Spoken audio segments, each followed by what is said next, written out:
নমস্কার, আমি মিঠু আর আমার চ্যানেলের নাম হচ্ছে পেট লাভার মিঠু।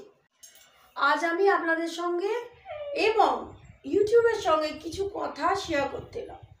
যে কথাগুলো কারোর কোনো অভিযোগ নয়, এটা কোনো অভিযোগ নয়। আমি মেনলি ইউটিউবকে কিছু কথা মানে কিছু প্রশ্ন করতে চাই, যে প্রশ্নগুলো আমার মনে খুব ঘোরাফেরা করে এবং আমার মতো যারা ছোট ক্রিয়েটর তাদের সবার মনেই উকিঝুঁকি দেয় এই প্রশ্নগুলো। তা আমি বলবো না যে আমি একদম পারফেক্ট কিছু বলতে পারবো না, বাট অনেকের আছে অভিযোগ করে, একে অপরকে অভিযোগ করে যে কেউ আমার ভিডিও দেখে না, আমার ভিউ হচ্ছে না, আমার ভিউ ডাউন হয়ে যাচ্ছে। এটা কিন্তু কেউ কারোর ভিডিও দেখা না দেখার উপর নির্ভর করে না। আপনি সাব টু সাব করে কতজনকে আপনার ভিডিও দেখাতে পারবেন, বা কতজনের ভিডিও আপনি রেগুলার দেখবেন এবং তার পরিপ্রেক্ষিতে তারা 100-200 ও একটা মানুষের কত থাকে সময় যে সবার ভিডিও ফুল ওয়াচ করে একটা কমেন্ট, একটা লাইক, শেয়ার তো কেউ কারোর করে না। কারণ কমেন্ট লাইক এগুলো হয়তো পাওয়া আমাদের কাছে অনেকটা মানে কি বলবো ভাগ্যের ব্যাপার। তা আমার কাছে কথা হচ্ছে সেই সব কোনো কথা না, সেসব আর্গুমেন্টে আমি যাবই না যে কেন কেউ দেখে না, কেন ভিউ ডাউন, এসব না। আমার প্রশ্ন যেটা, সেটা ইউটিউবের কাছে যে কেন আমাদের মতো ছোট ক্রিয়েটাররা যারা নিয়ম মেনে রেগুলার ভিডিও আপলোড করছি, রেগুলার শর্ট ভিডিও আপলোড করছি, ইভেন ব্লগ আপলোড করছি, আমাদের ভিউটা কেন বাড়ছে না? আজ আমি যদি অন্যের কথা বাদ দিয়ে যদি আমি নিজের কথা বলি, আজ আমার চ্যানেলের বয়সটা তো অনেকটাই হয়ে গেল, ইভেন মনি হয়েছেও অনেকগুলো দিন হয়ে গেল, অনেকগুলো মাস হয়ে গেল। তা কেন আমাদের ভিউ ডাউন হয়ে যাচ্ছে? আমাদের দিকে কি ইউটিউবের একটু লক্ষ্য নজর নেই? আমি এখনো পর্যন্ত কোনো রুল ব্রেক করিনি ইউটিউবের। তা কেন, কিসের জন্য আমাদের ভিউগুলো একটুও বাড়ে না?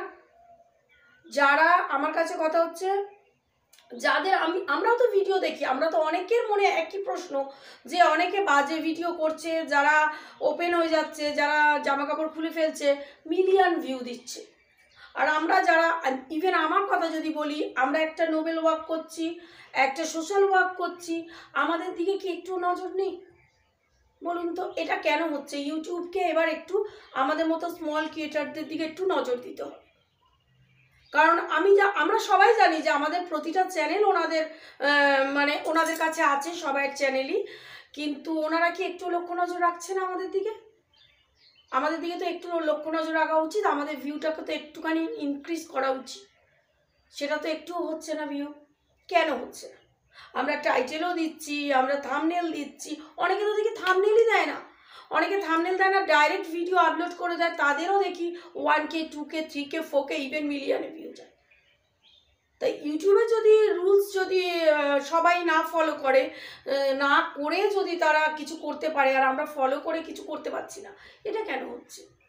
তা আমার মনে হয় সময় এসেছে একটু ইউটিউবে নজর দেওয়া আমাদের মতো ছোটো ক্রিয়েটরদের দিকে। আমাদের মনোবল ভেঙে যাচ্ছে, আমাদের ভিডিও করার ইচ্ছা কমে যাচ্ছে, এটা কেন হবে? তাই জন্য আমি রিকোয়েস্ট করব ইউটিউবের কাছে, এবং আমার মতে অনেকেরই একই প্রশ্ন যে কেন আমাদের ভিডিওতে কি এমন নেই যেগুলো অন্য ভিডিওতে আছে? আমাদের ভিডিওতে কি একটুও কিছু নেই?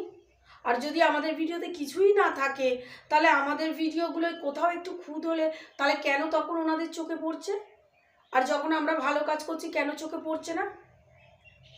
কারণ আমি অনেক চ্যানেলের অনেক আমার বান্ধবীরা আছে যাদের মনিটাইজেশন আমরা করে দিই, আমার ছেলে করে দেয়। তা সেখানে আমরা দেখি অনেকের মনিটাইজেশন আটকে যাচ্ছে, অনেকের অনেক প্রবলেম, অনেক কিছু রুলস রেগুলেশন না ফলো করলে সঙ্গে সঙ্গে নোটিশ দেওয়া হচ্ছে। তাহলে আমি আমার চ্যানেলের কথা বলছি, তা আমি তো যথাসম্ভব যতটুকুনি ইউটিউবের রুলস মেনে চলছি, তাহলে আমার ভিউটা আসছে না কেন?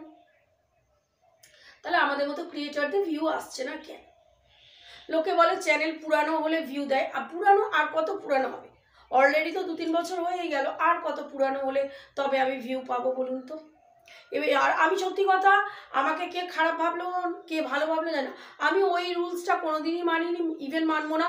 যদি আমার জিরোতেও এসে নেমে যায় তবু আমি ওটা করতে পারবো না, কারণ আমার পক্ষে ওটা সম্ভব নয়। আর দ্বিতীয় কথা, আমি ওটা করতে চাইও না। আমি যার ভিডিও দেখি ভালোবেসে দেখি, যখন সময় পাই তখন দেখি। আমি ওই নিয়ম মেনে সকালবেলায় বসে পড়লাম ফোন নিয়ে এবং 50 জনের ভিডিও দেখলাম, সেই 50 জন আমার ভিডিও দেখবে, আমি এটা পারবো না।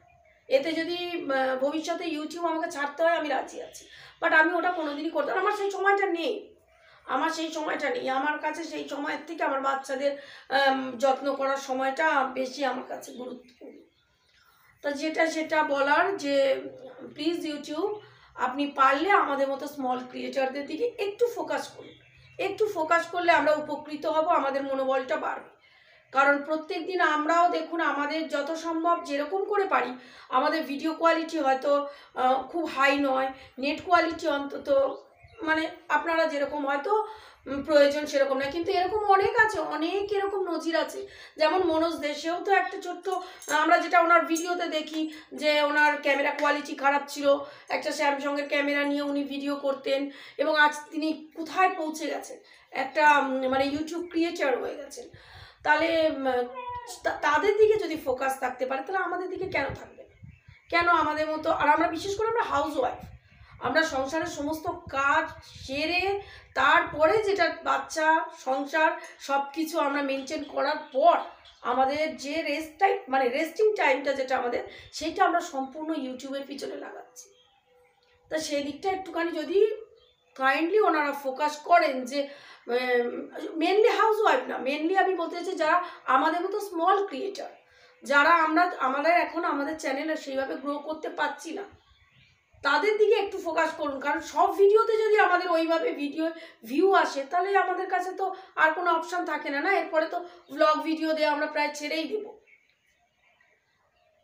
একটা মানুষ ব্লগ ভিডিও দেয়, তার ভিডিও করা, এডিটিং করা, নেট খরচ, সব কিছু, সময় খরচ, সব কিছু করে কিছু পাওয়ার আশায় আমরা ওয়াইটি করছি, যে কিছু ভিউ আসুক, আমাদের চ্যানেলও মনি হোক, কেউ মানে যাদের এখনো হয়নি মনি হোক, আমাদের ভিউ দিক, আমরা একটু উপার্জন করি, আমরা সংসারে হেল্প করি, সেটা তো সবাই আশা নিয়ে করি না।